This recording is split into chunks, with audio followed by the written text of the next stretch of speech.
Paz de Cristo, hermanos, paz de Cristo, Templo Betel, oyentes, amigos, bienvenidos a Templo Betel, donde adoramos al Señor con pasión. Amén, y damos gracias a Él por este día, esta victoria. Este es el día que Dios hizo, el cual nos gozamos en este día. Amén, nos dio vida, salud, nos dio aire de poder respirar. Y nos da el Señor su gracia y su misericordia. Y le alabamos al Señor por ello, porque es bueno y para siempre es su misericordia. En este día tenemos un pensamiento para a todos los oyentes. El que tiene oído para oír, oiga lo que el Espíritu quiere decir a su vida en este día. Abra su corazón, su mente, su vida al Señor, porque Él quiere bendecirle en este día. Este es el pan del cristiano, este es el pan del alma, ¿verdad? La palabra de Dios, y escudriñando, leyendo, escuchando palabra es la que nos da vida. Amén.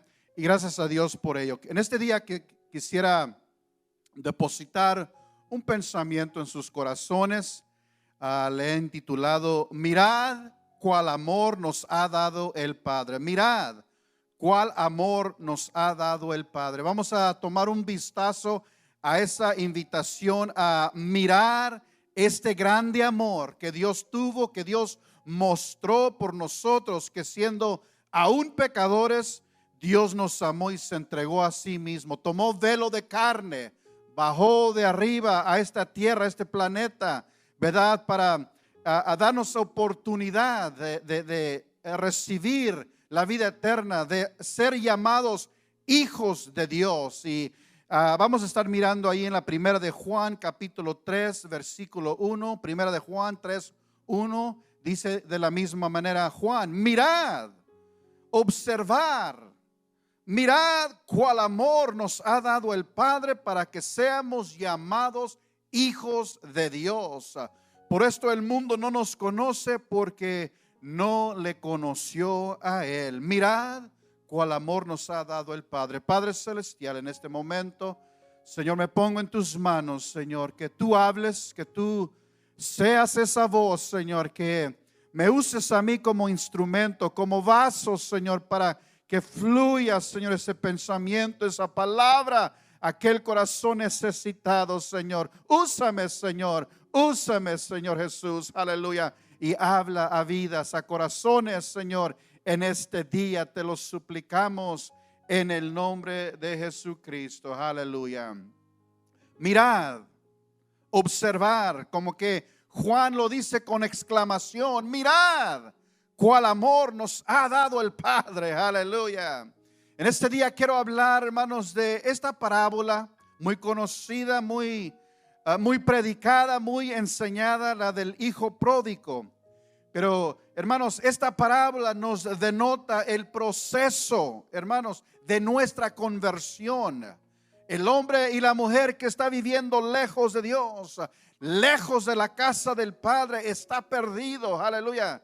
Y es que si queremos ser salvos, tenemos que pasar por el proceso que esta parábola nos está enseñando en este día. Proceder a la casa del Padre. Tenemos que ir con Papá Dios, aleluya, con nuestro Padre celestial, que está dispuesto siempre a recibirnos y limpiarnos de todo pecado y gozar en su presencia para siempre. Y esta parábola, hermanos, la encontramos en Lucas 15. Y si miramos este capítulo, podemos encontrar tres parábolas. Una de ellas es esta de la que he estado hablando, muy familiar, muy conocida, sobre este padre que tuvo dos hijos. Hermanos, y esta parábola se le ha nombrado la parábola del hijo pródigo. Se le dio este título, hermanos, obviamente por las acciones de este hijo perdido que malgastó la herencia, esa herencia que su padre le había dado. Y esa palabra pródigo significa malgastar, disipar, despreciar. Y estas son acciones que este hijo vivió y se le llama el hijo pródigo. Aleluya. Pero, hermanos, cuando miramos el contenido de la parábola, podría haberse nombrado la parábola del padre perdonador. Nos habla de un padre amoroso, un padre misericordioso que no toma en cuenta qué tan pródigo, qué tan perdido ha bajado el hijo. El padre todavía está dispuesto a perdonar y recibir a su hijo desobediente. Aleluya. Una hermosa historia de un padre que perdona, un padre perdonador. Se le pudo haber llamado la parábola del padre perdonador. Podría haberse llamado la parábola del gozo de Dios. Aquí en el capítulo 15, hermanos, de este libro hay 3 parábolas que el Señor relató, que él enseñó. Y si miramos el contenido, podemos mirar 3 grandes celebraciones, 3 grandes fiestas de gozo, fiestas que expresan gozo, alegría por haber encontrado aquello que estaba perdido. La primera de ellas, capítulo 15, 3 al 7, nos habla de un hombre el cual se le perdió una de sus 100 ovejas. Este hombre sale a buscar aquella oveja perdida y la encuentra, y va y llama a todos sus amigos, todos sus vecinos, para tener una fiesta y celebrar, porque encontró la oveja que se le había perdido. La fiesta era una celebración, hermanos, de gozo, de éxito por este pastor de ovejas que buscó y encontró a su oveja perdida y hizo celebración. Hubo gozo, hubo fiesta.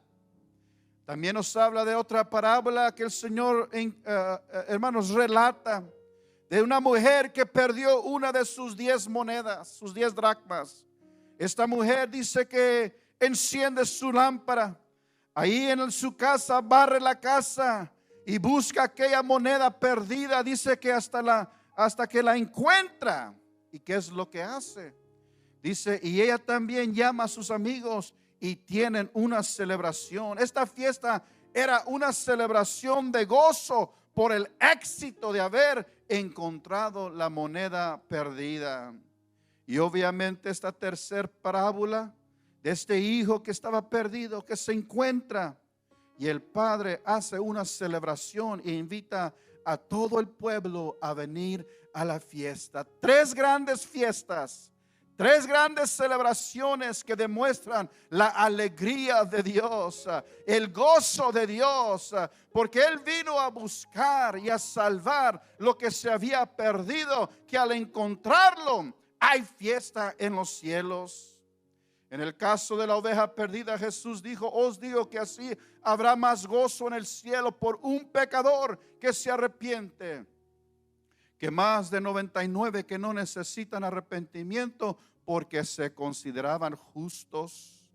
Allá en la otra parábola, versículo 10, dice, de la misma manera que os digo que hay gozo en la presencia de los ángeles de Dios sobre un pecador que se arrepiente. ¿Por qué? La realidad es que el Señor se goza. Hay alegría, aleluya, cuando un pecador se arrepiente. No hay alegría en un pecador que muere en su pecado. Dios no tiene gozo en la muerte del pecador. Allá en el profeta Ezequiel dice el Señor, no tengo placer en la muerte de los impíos. No hay gozo, no hay fiesta cuando el pecador no se arrepiente. Podemos mirar en la escritura que, hermanos, no hay gozo y además hay tristeza y hay lloro, y el Señor llora. Capítulo 19 de Lucas vemos a el Señor Jesucristo mirando sobre la ciudad de Jerusalén y se lamenta y dice que aún llora sobre ella. Llora el Señor, llora por mirar un pueblo no arrepentido, un pueblo que estaba por sufrir un juicio terrible, y dice que el Señor lloró.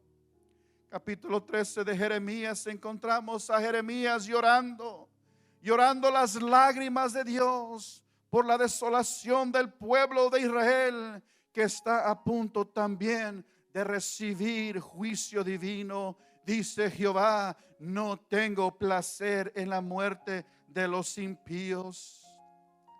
entonces Dios no tiene gozo en el juicio de los pecadores, pero sí encontramos en la Escritura su alegría en la salvación de los pecadores. Él se goza, Él pide fiesta de alegría cuando un pecador se arrepiente. Y tanto gozo le causa al Señor cuando un pecador se arrepiente, que dice que el Señor empieza a cantar cánticos. Cuando se salva el pecador, el Señor canta. Encontré Sofonías 3:17 que dice: Jehová está en medio de ti, poderoso. Él te salvará. Aleluya. Él salvará. Se gozará sobre ti con alegría. Callará de amor. Se regocijará sobre ti, dice, con cánticos. Dios tiene tanta alegría que se pone a cantar. Ese es un Dios, hermanos, que nosotros en veces no podemos imaginarnos. Lo miramos al Señor un poco diferente. No pensamos o no miramos a Dios cantando de alegría. Nunca nos hemos imaginado que el Señor está en su trono cantando cuando un pecador se arrepiente. Miramos a Dios sentado en su trono, ahí sentado y muy serio, muy sombrio, serio. Un Dios molesto siempre por el pecado del mundo. De esa manera nos imaginamos al Señor, consumido por la rebelión de los que luchan contra Él, de los que pecan contra Él, de aquellos que deshonran su nombre. Pero no pensamos en Dios como uno que le gusta tener fiesta, uno que alza su voz divina en canto porque Él está alegre, que canta con alegría por un pecador arrepentido. ¿Y dónde sale esta alegría? Lo recibe o lo toma el Señor cuando un pecador se arrepiente. Es suficiente para empezar la fiesta. Aleluya. Dios no está esperando para comenzar la fiesta con 1000 personas que se salven. Cuando uno acepta a Cristo, es suficiente para empezar la fiesta.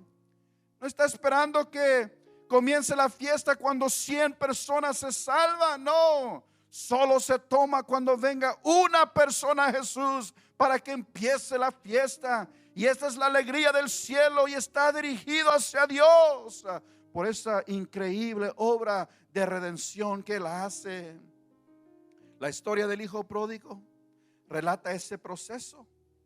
En el capítulo 15, versículo 1, vemos a los fariseos relatando la historia del hijo pródigo. Empieza ahí que ahí está el Señor hablando, hermanos, y enseñando. Y miramos a este grupo llamado fariseos, que eran los proveedores de la religión que dominaba la tierra de Israel en la época de Jesús. Los fariseos creían que conocían a Dios, creían que lo conocían íntimamente, creían que ellos entendían las verdades de Dios, que ellos conocían de Dios, conocían la palabra de Dios, que ellos representaban a Dios y Dios aprobaba todo lo que ellos hacían.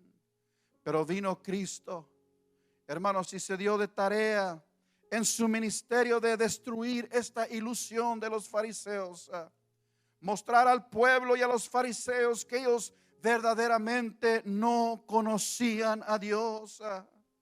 Y eso es lo que está pasando aquí en este capítulo. Lucas 15, 1 al 2 dice: se acercaban a Jesús todos los publicanos y pecadores para oírle, y los fariseos y los escribas murmurando, y eso es lo que decían. Dice: hablando de Jesús, a los pecadores recibe y con ellos come. Esta religión farisea, hermanos, rechazaba a los pecadores. Si ellos de verdad conocían a Dios, se darían cuenta que Dios, el Señor Jesucristo, recibe a los pecadores. Él no los rechaza, mientras ellos los rechazaban. Ahí estaban los pecadores, estaban los que recaudaban los impuestos, aquellos que cobraban impuestos. Dice se dice que eran lo más bajo de la sociedad, la escoria de la sociedad de Israel. Era gente odiada. Y estos que cobraban, hermanos, cierta cantidad de dinero y lo tenían que mandar a Roma, hermanos, y esto se encendía, hermanos, a los judíos, y cobraban más de lo que Roma pedía y se echaban el resto en sus bolsillos. Estaban extorsionando a su propia gente. Los publicanos eran los traidores de la nación. Extraían del pueblo judío mucho más para volverse ricos ellos mismos. Conocemos la historia de Zaqueo. Zaqueo era un publicano, él era cobrador de impuestos. Hermanos, si se convirtió al Señor, y dice, hermanos, que Zaqueo devolvió lo que prácticamente había robado, 4 veces la cantidad. Lo regresó. Amén. Porque eran rateros los publicanos. Estas personas, los pecadores, los publicanos, venían a Jesús para escucharle. El final del capítulo 14 se cierra con esto que dice: el que tiene oídos para oír, oiga. Y las personas que se acercaban, que tenían oídos y esperaban, hermanos, estaban dispuestos a escuchar, eran las personas que eran publicanos y pecadores, que se acercaban al Señor para escucharle. Y por esto se enojaban los religiosos, los fariseos y los escribas, y comenzaron a quejarse y a murmurar: este hombre recibe a pecadores y come con ellos. El Señor en una ocasión les dijo: no he venido a llamar a justos, sino a pecadores al arrepentimiento. Esto me dice, hermanos, que la religión farisea era una religión antievangelística. No tenían nada de evangelismo en ellos. No querían tener nada con este tipo de gente. Pero el Señor, Él sí lo recibía. Esta gente era el todo para Él. Aleluya. Y el Señor viene, hermanos, y los reprocha. Y básicamente les dice: ¿ustedes creen que representan a Dios? ¿Ustedes creen que conocen a Dios? ¿Creen que Dios aprueba lo que ustedes están haciendo? Déjame decirles, dice el Señor, que Dios se regocija cuando los perdidos vienen a Él. Cuando el pecador viene a Él, Él se regocija. Él hace canción, Él canta con grito de júbilo por un pecador que se arrepiente. Él los recibe, Él come con ellos, con el propósito de salvarlos. Esta parábola, hermanos, del hijo pródigo nos da, hermanos, el vistazo, porque el Señor los reprocha, hermanos, con estas parábolas, con estas enseñanzas. ¿Y qué es lo que nos dice esta parábola? Quiero meditar en 4 puntos. Una palabra que el hijo declaró, el hijo pródigo. La segunda, una decisión que él tomó. Tercero, algo que sucedió dentro de sí. Y la cuarta parte del sermón hoy es lo que dijo cuando regresó. Miremos una palabra que él dijo. Versículo 12, él dijo: Padre, dame la parte de los bienes que me corresponde. Este hijo se acercó a su padre y le dijo: Padre, dame mi herencia, dame la parte de los bienes que me corresponde. Dice la Biblia, hermanos, que el padre le repartió los bienes a su hijo. Hermanos, y esto denota, nos dice mucho de este hijo. Este hijo, primeramente, denota el egoísmo en el corazón de este hijo. Este muchacho solo pensaba en sí mismo. Llegó a un punto en su vida donde él, todo lo que quería del padre era su dinero, todo aquello que le podía sacar, qué beneficio podía sacar y tomar de papá. Llegó a no querer el amor del padre, no quería ya la relación con el padre, mucho menos quería las reglas del padre. Solo quería el dinero del padre. Y le dice: dame lo que me responde. Una palabra que dijo, dame lo que me responde. Un hijo egoísta. Pero nos enseña muchas otras cosas. También era un fracaso en cuanto a la familia o la vida familiar. No tenía obviamente buena relación con el padre. Quería irse de la casa. No tenía una buena relación con su hermano. Vivían bajo el mismo techo y no había comunión, no había plática. No buscaba la comunión con su hermano. La vida familiar era aburrida para él. Él pensaba que allá afuera, allá en el mundo, podría estar feliz. Era egoísta. Fracaso entre la familia. Aleluya. También podemos mirar que este joven no tenía planes del futuro.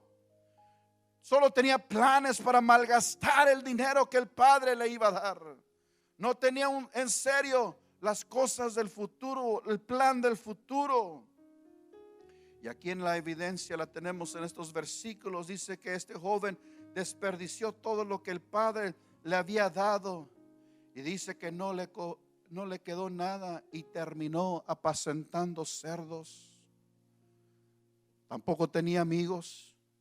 En ocasiones, en veces decimos que él fue a malgastar su dinero con sus amigos. La Biblia no dice sus amigos. Lo que la Biblia dice, que él malgastó su dinero con rameras. Hermanos, este es el tipo de relaciones que él buscaba, que él deseaba. Aleluya. Estando lejos, se encontró con quizás amigos porque tenía dinero. Cuando hay dinero hay amigos, pero no eran verdaderamente amigos. Cuando uno tiene dinero hay amigos, y este joven pródigo se paró. Y me imagino que viviendo allá lejos entra a la cantina y tiene dinero y les dice ahí todos, yo pago.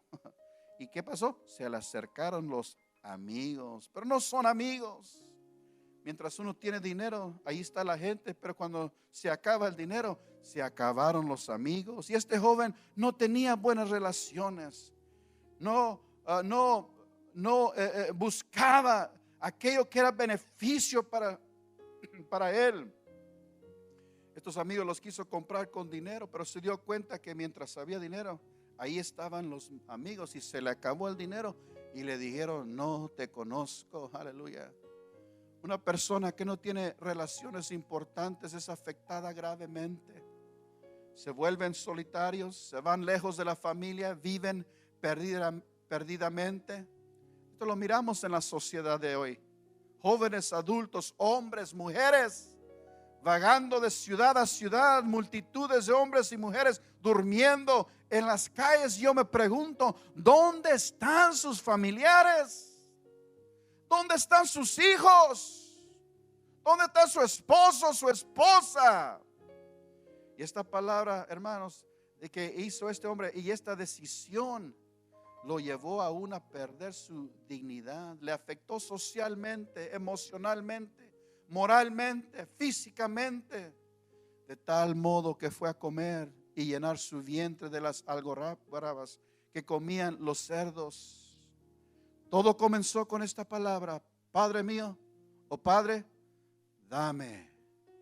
No quería el amor del Padre, no quería la relación con el Padre, solo quería el dinero del Padre. Y le dice, dame. Y el Padre se lo dio. ¿Y qué decisión hizo? Punto número 2. ¿Qué decisión tomó? Dice, y se fue lejos. Lucas 15:13.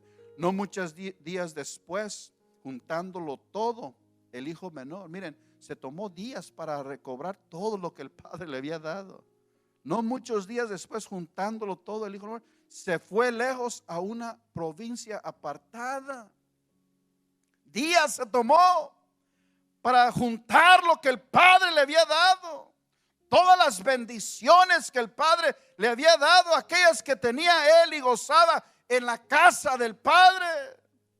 Salió de su casa, de su padre, con una caravana de bienes, varios camellos llenos de bienes, y dice, y se fue lejos.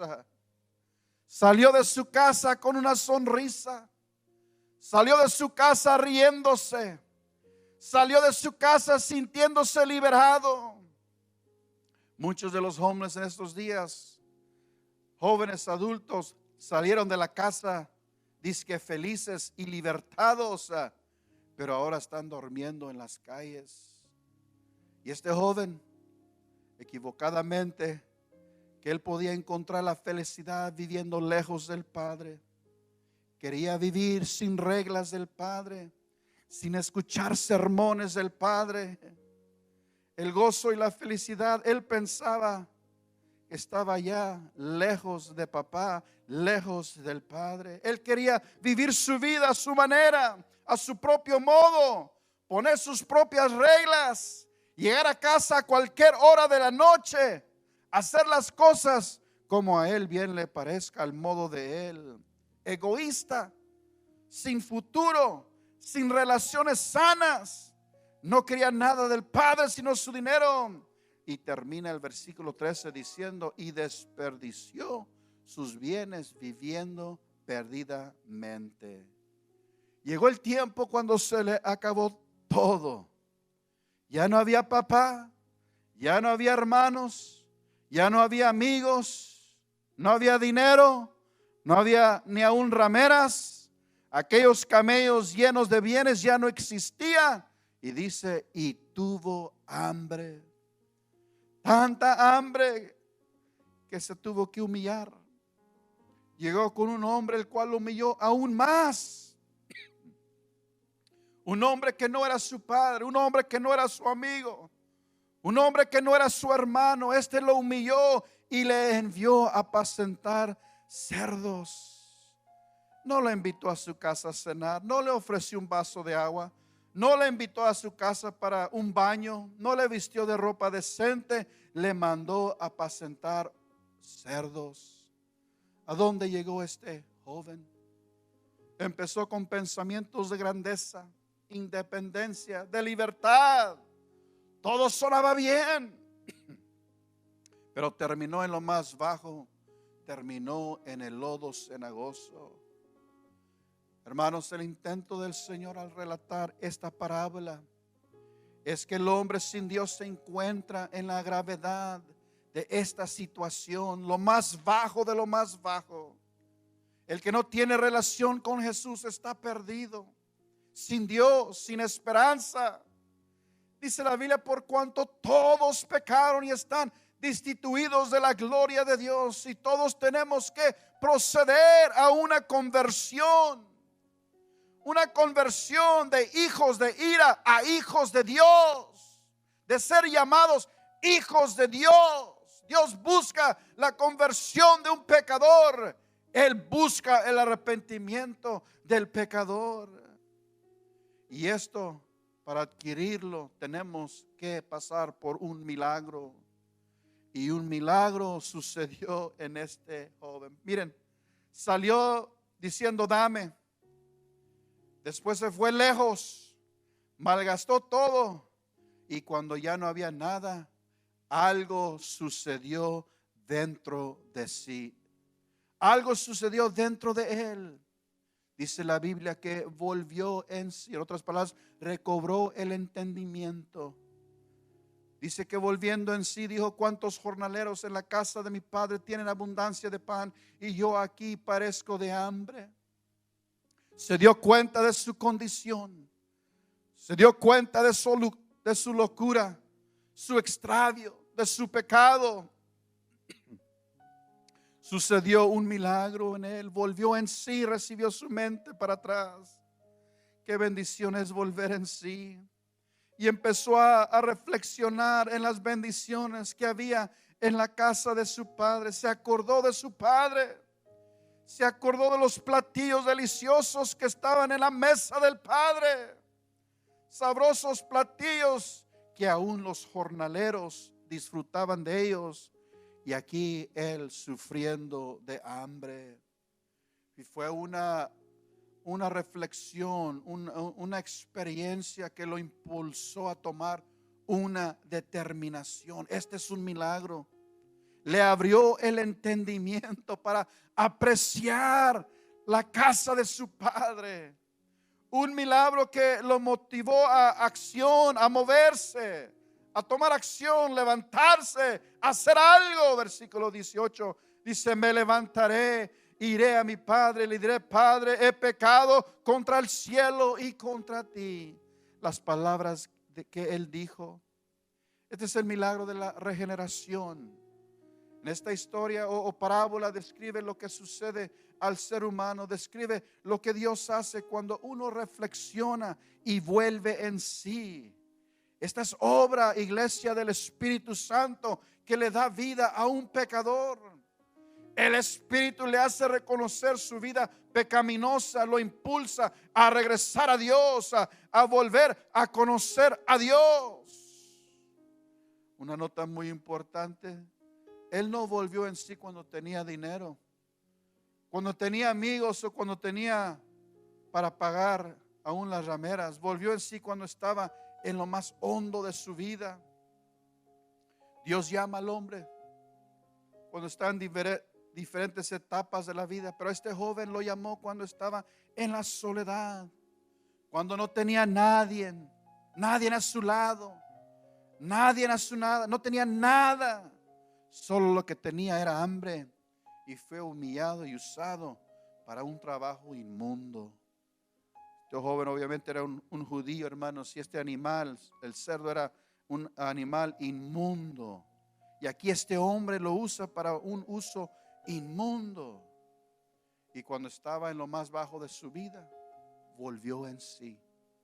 Hizo determinación de levantarse, a regresar al Padre. Me levantaré, iré a mi Padre y le diré: Padre, he pecado contra el cielo y contra ti, ya no soy digno de ser llamado tu hijo. Hazme como uno de tus jornaleros. Y eso lo motivó a acción. Dice que se levantó y vino a su Padre.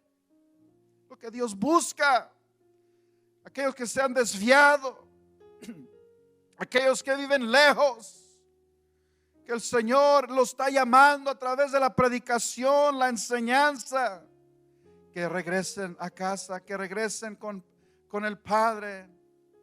Y esto lo determinó a dejar todos los cerdos, todo el pecado, dejar todo lo que el mundo representa, y se puso a caminar hacia el palacio de su Padre.